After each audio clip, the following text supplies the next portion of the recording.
دنیا میں آتے ہیں اللہم اغفر لامتی رب حب لامتی، دنیا میں رہتے ہیں تو امت کی مغفرت کی دعائیں، قبر میں جاتے ہیں تو امت کی مغفرت کی دعائیں، آج بھی قبر میں امت کی مغفرت کی دعائیں کر رہے ہیں۔ میرے آقا صلی اللہ علیہ وسلم کا مقام یہ ہے، صحیح مسلم شریف کی حدیث ہے، جب قرآن کریم نازل ہوا نا تو ایک قرات کی اجازت اللہ جل وعلا نے دی۔ جبریل امین حضور اکرم صلی اللہ علیہ وسلم کی بارگاہ میں حاضر ہوئے تو اللہ نے ایک قرات کی اجازت دی۔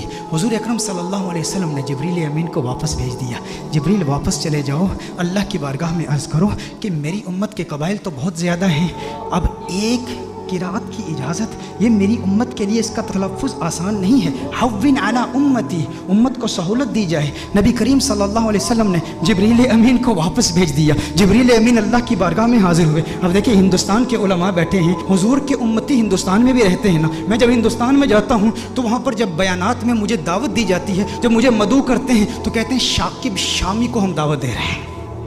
شاکب شامی کہیں گے یا ثاقب سامی کہیں گے؟ تو ہندوستان کے کچھ ایسے علاقے ہیں جہاں پر سے اور شین کو اکٹھے نہیں وہ تلفظ کر پاتے، ادا نہیں کر پاتے۔ نظام الدین اولیاء رحمہ اللہ کی بارگاہ میں گیا تو وہاں کہتے ہیں نجام الدین اولیاء۔ ہندوستان بہت بڑا ہے، میں حیدرآباد دکن میں گیا تو وہاں قرآن کی جگہ قرآن کہہ رہے ہیں، قرآن، تو ہر ایک کے لیے تلفظ آسان نہیں ہے۔ تو میں کہتا ہوں وہ تو ایک ہندوستان ہے، میرے آقا صلی اللہ علیہ وسلم کی امت تو پوری دنیا میں ہے۔ تو حضور نے اللہ کی بارگاہ میں التجا کی کہ یا اللہ میری امت کے لیے بہت مشکل ہے، ایک قرات کی اجازت دی ہے، مزید اضافہ کیا جائے۔ جبریل امین اللہ کی بارگاہ میں حاضر ہوتے ہیں، اللہ ارشاد فرماتا ہے جا جبریل واپس جا، دو قراتوں کی اجازت۔ حضور پھر عرض کرتے ہیں، ارشاد فرماتے ہیں جبریل واپس چلا جا، دو بھی کافی نہیں ہے۔ جبریل امین پھر اللہ کی بارگاہ میں حاضر ہوتے ہیں، مزید اضافہ کیجئے۔ اللہ نے ارشاد فرمایا تین قراتوں کی اجازت۔ حضور کی بارگاہ میں جبریل امین حاضر ہوتے ہیں، حضور فرماتے ہیں حوّن علی امتی، مزید سہولت دی جائے میری امت کو۔ اللہ نے ارشاد فرمایا جا میرے محبوب تیرے صدقے 7 قراتوں کی اجازت ہے۔ اللہ ناراض نہیں ہوا، اللہ نے ناراضگی کا اظہار نہیں کہ میں ارحم الراحمین ہوں، میں اپنی مخلوق کے تلفظ کو نہیں جانتا تو کون جانتا ہے؟ میرے محبوب بار بار جبریل کو واپس کیوں بھیجتا ہے؟ میں نے تو قرآن نازل کیا نا، لیکن اللہ نے ناراضگی کا اظہار نہیں کیا بلکہ اللہ جل وعلا نے پیار کا اظہار کیا۔ اب اللہ کا پیار کیا ہے، اللہ کی محبت کیا ہے کہ محبوب یہ جو 3 بار تجھے تکلیف اٹھانی پڑی نا کہ تو نے جبریل کو 3 بار بھیجا ہے میری بارگاہ میں، اس تکلیف کی وجہ سے محبوب تجھے انعام دیتا ہوں، تجھ پہ اپنی عنایات کا نزول کرتا ہوں۔ وہ انعام کیا ہے؟ تجھے ضمانت والی 3 دعائیں دیتا ہوں، 3 دعائیں۔ صحیح مسلم کی حدیث کا مفہوم پیش کر رہا ہوں، ضمانت والی 3 دعائیں، جب بھی مانگے گا قبول ہو جائیں گی۔ سارے انبیاء کو دعائیں دی گئی، حضرت سلیمان علیہ السلام کو بھی ایک ضمانت والی دعا دی گئی کہ جو دعا کرے گا قبول ہو جائے گی، باقی انبیاء کو ایک ایک دعا دی گئی۔ حضور اکرم صلی اللہ علیہ وسلم کو 3 دعائیں دی گئی کہ ہے محبوب 3 دعائیں ہیں۔ سلیمان علیہ السلام نے دعا کیا کی؟ یا اللہ مجھے بادشاہ ایسا بنا دے کہ میرے جیسا کوئی بادشاہ نہ ہو۔ اللہ جل وعلا نے دعا قبول کر لی۔ ابراہیم علیہ السلام نے اپنی اولاد کے لیے دعا کی کہ یا اللہ میری اولاد میں انبیاء اور رسول بھیج، اللہ نے وہ دعا قبول کر لی۔ حضرت نوح علیہ السلام نے اپنے دشمنوں کی تباہی کی دعا کی، ان کے دشمنوں کو اللہ نے تباہ کر دیا، سب کی دعائیں قبول ہوئی، لیکن ہر نبی نے جو دعا کی نا یا اپنے لیے کی یا اپنی اولاد کے لیے کی یا اپنے دشمنوں کی ہلاکت کے لیے کی، انہیں ایک ایک دعا ملی، لیکن کونین کے والی صلی اللہ علیہ وسلم کو 3 دعائیں ملی۔ لیکن میرے آقا کی دعائیں کیا ہیں؟ میرے آقا صلی اللہ علیہ وسلم نے ایک بھی دعا اپنے لیے نہیں کی، 2 دعائیں دنیا میں ہی کر لی اور ایک دعا آخرت کے لیے مؤخر کی۔ دنیا کے لیے جو دعا تھی وہ کیا تھی؟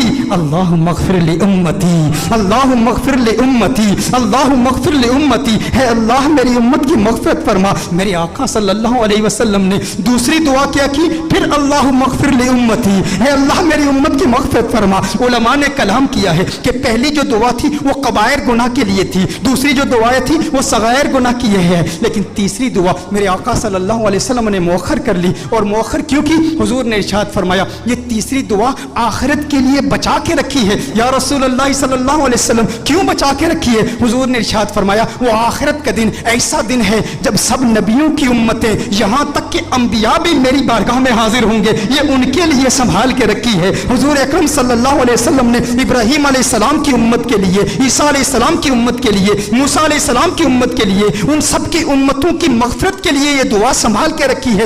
ذہن میں یہ سوال تو پیدا ہوتا ہے نا، باقی انبیاء کو بھی قیامت کی ہولناکیوں کا علم تھا نا، قیامت کی ہولناکیوں اور سختیوں اور شدت کا علم تھا نا، وہ جانتے تھے کہ مخلوق کس قدر مجبور ہوگی قیامت کے روز، انہیں بھی اپنی امت سے محبت تھی نا۔ باقی انبیاء نے آخرت کے لیے دعا کیوں نہیں بچا کر رکھی؟ ذہن میں سوال پیدا ہوتا ہے، باقی انبیاء بھی اپنی امتوں سے پیار کرتے ہیں، لیکن انہوں نے اپنی امتوں کے لیے وہ دعا بچا کر کیوں نہیں رکھی؟ ایک دعا تھی امت کے لیے بچا کر رکھتے نا۔ انبیاء کو پتا تھا، انبیاء جانتے تھے کہ اس لجپال کو لاج ہے۔ ارے ہم کیوں پریشان ہوں جس کی آمد کے تذکرے ہم کب سے کر رہے ہیں، اپنی امتوں کو بتا رہے ہیں وہ محمد عربی آ رہا ہے، وہ لجپال ہے، جہاں اپنی امتوں کو بچائے گا وہاں ہماری امتوں کو بھی بچائے گا۔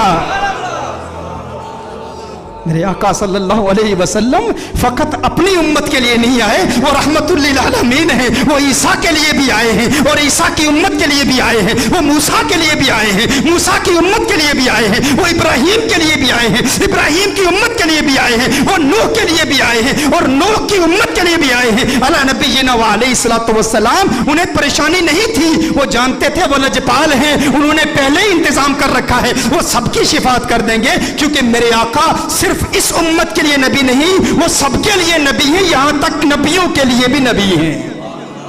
اعلیٰ حضرت نے یہ احمد رضا صاحب کلام پڑھ رہے تھے، اس وقت مجھے اعلیٰ حضرت کا وہ کلام یاد آیا۔ اعلیٰ حضرت نے بڑا خوبصورت تخیل باندھا ہے کہ دنیا میں میرے دل میں یہ خواہش ہے کہ نبیوں اور رسولوں سے ملوں اور سارے انبیاء اور رسول سے ایک التجا کروں، ان سے ایک بات پوچھوں۔ یہ کس کی خواہش ہے؟ اعلیٰ حضرت کی خواہش ہے کہ اس دنیا میں سارے انبیاء اور رسول سے ملاقات کروں اور ان سے ایک سوال پوچھوں۔ لیکن اس دنیا میں ممکن تو نہیں ہے احمد رضا کہ سارے انبیاء اور رسول کی بارگاہ میں تو حاضر ہو اور ان سے سوال پوچھ۔ کہا تو پھر میں قیامت کے روز پوچھ لوں گا، آخرت میں پوچھ لوں گا۔ اس وقت مخلوق بھی اپنے اپنے مقام کے اعتبار سے اور اللہ کی شان کے لائق اللہ کو دیکھے گی، تو اللہ کے سامنے اعلیٰ حضرت حضور کے سامنے انبیاء سے ایک سوال پوچھیں گے۔ وہ سوال کیا ہے؟ انبیاء سے کروں عرض کیوں مالک ہو؟ انداز دیکھیں، تیور دیکھیں، ادب کا مقام دیکھیں، حضور کا احترام بھی ہے۔ امتی آپ کا ہوں لیکن انبیاء سے ایک سوال پوچھنا چاہتا ہوں، انبیاء سے کروں عرض کیوں مالک ہو؟ کیوں مالک ہو؟ انبیاء سے کروں عرض کیوں مالک ہو؟ کیوں مالک ہو؟ کیا نبی ہے تمہارا ہمارا نبی؟ یہ جو ہمارے آقا ہیں، جو ہمارے نبی ہیں، کیا تمہارے بھی یہی نبی ہیں؟ انبیاء سے کروں عرض کیوں مالک ہو؟ انبیاء سے کروں عرض کیوں مالک ہو؟ کیا نبی ہے تمہارا ہمارا نبی؟ انبیاء فرمائیں گے احمد رضا آج پوچھ لیا ہے، تجھے موقع ملا ہے اللہ کی بارگاہ میں، انبیاء کی بارگاہ میں، رسولوں کی بارگاہ میں، آقا خود موجود ہے، پوچھ لیا ہے تو سن احمد رضا، تو نے کہا انبیاء سے کروں عرض کیوں مالک ہو؟ کیا نبی ہے تمہارا ہمارا نبی؟ جیسے سب کا خدا ایک ہے ویسے ہی ان کا ان کا تمہارا ہمارا نبی۔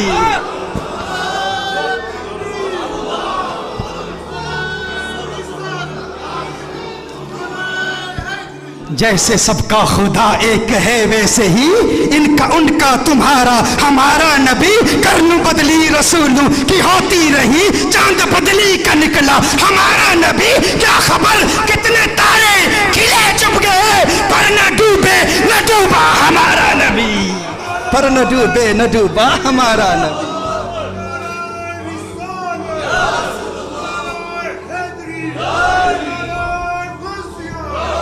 اچھا میرا